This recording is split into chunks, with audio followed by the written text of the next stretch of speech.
What's up, guys? Welcome to your 51st Android tutorial for the new Boston. Again with me, Travis. What we're going to do in this tutorial is basically set up a menu for a menu class for the most part. So what I want you guys to do first is right click on your resource folder, and we're going to add a new folder to this that's going to hold all of our menus that we will create, which will probably just be one. Again, make sure you select the resource folder and in all lowercase type menu. Hit finish. And then in our menu class, we're going to add an XML file to this. So we're going to go Android XML file, or you can go to other Android and then Android XML file.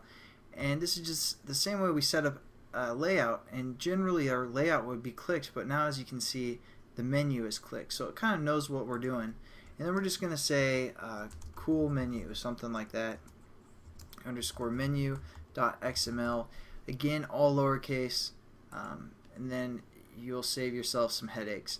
Now what we're going to do is just click over into the actual XML code instead of our layout like that, and within our menu, as before, we'd see like linear layout here, but now it knows that it's a menu as well. So we're going to set up some items within our menu.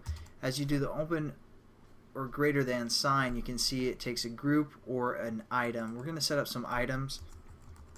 First thing we want our item to have is a title. So instead of saying text equals, it's actually title when we're working with menus. And we're going to say about us, something like that. And then we also need to say Android ID, and we set this up just like every other time, at plus ID / and then about us is what we're going to refer to our ID as.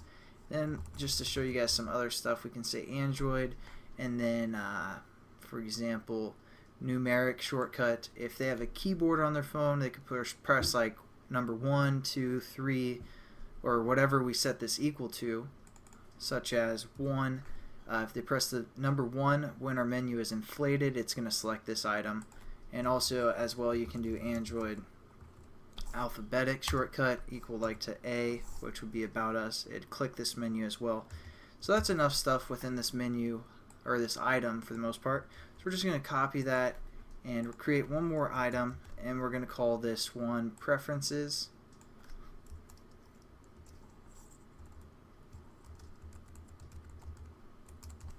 And then for the ID, we're going to say preferences, and then just change.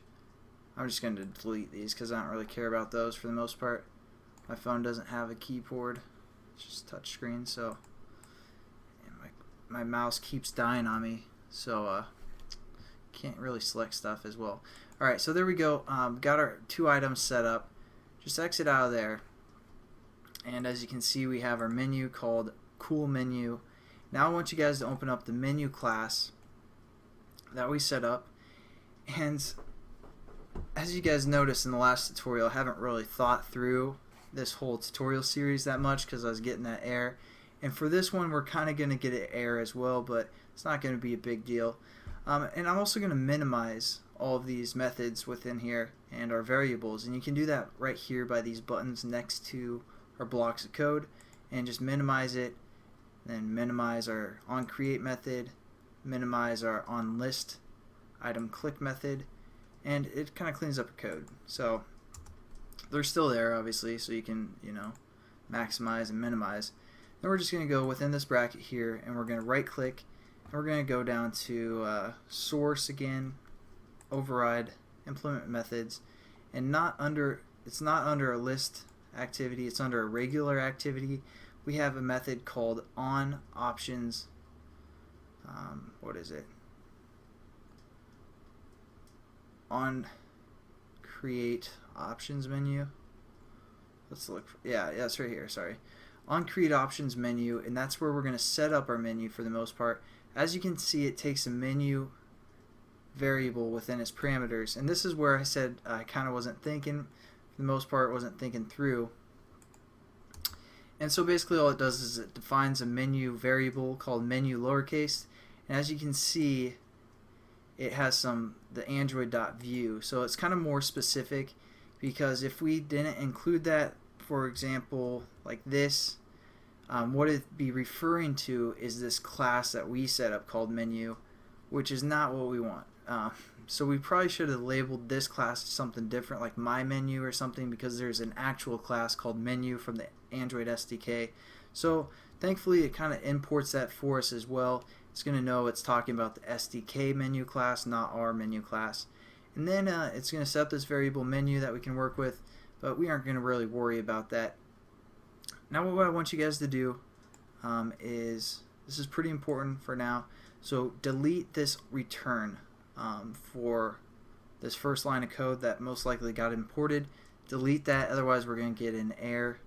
And I'm just going to leave it there to show you guys, because a lot of times people like watch the tutorials and they get an error and they don't know where they messed up. So I'll show it to you guys one more time that we need to delete that.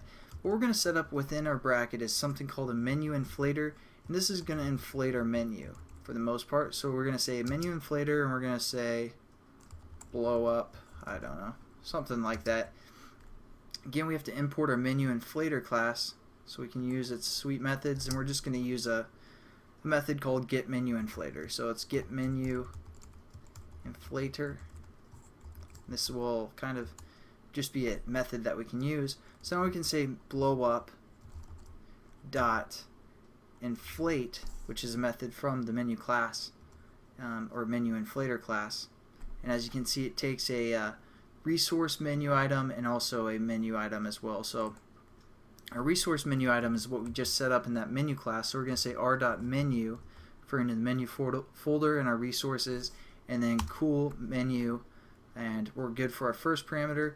Again, our second parameter, it gave us some data. We're going to use that data. That gives us, and they labeled that data menu, all lowercase, so that's what we're using there. And basically all we have to do now is get rid of that error, because again, if you guys weren't paying attention, this is where we fix this. So just delete the return, and then down below we're going to say return true, and then a semicolon. And basically we have our MenuInflater working, and I'll show you what that looks like. So we run the program or run the application. And again, yeah, I probably should not called this class menu when we started, but no biggie. So now when we hit our menu item right here, it pops up a little menu for us with 2 menu items. And these menu items don't do anything. That's what we're going to set up in the next tutorial if you click them, but that's all that does. So there we go. I'll catch you guys in the next tutorial. Have a good one.